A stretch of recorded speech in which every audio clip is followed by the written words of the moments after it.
Ito po ang DWPM, Radyo sa Istrenta, nagseserbisyo at nagbabalita para sa mamamayan. Naglilingkod, nagmamahal, nakikinig, nananawagan.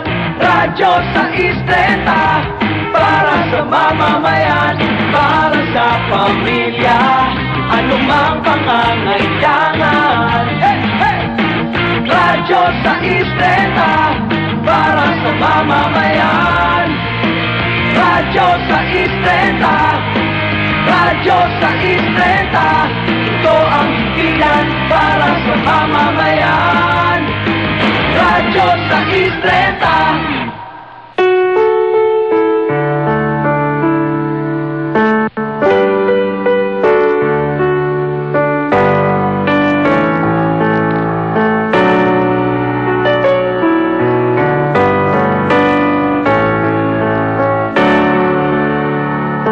Mahabaging Diyos na aming Ama, banal at makapangyarihan sa lahat, ipagpatawad mo po ang aming pagkakasala at igawan mo po ang iyong awa.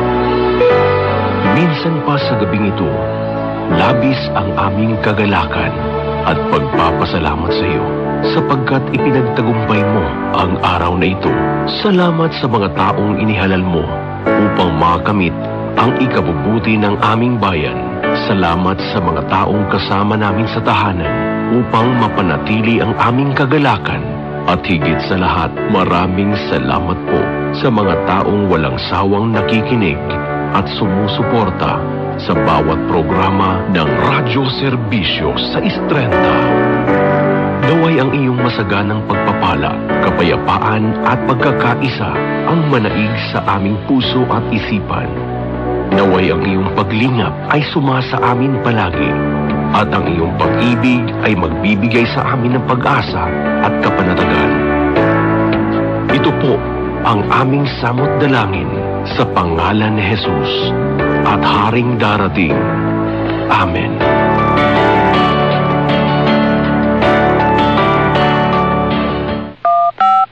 Ito ang DWPM, Radyo sa Istrenta.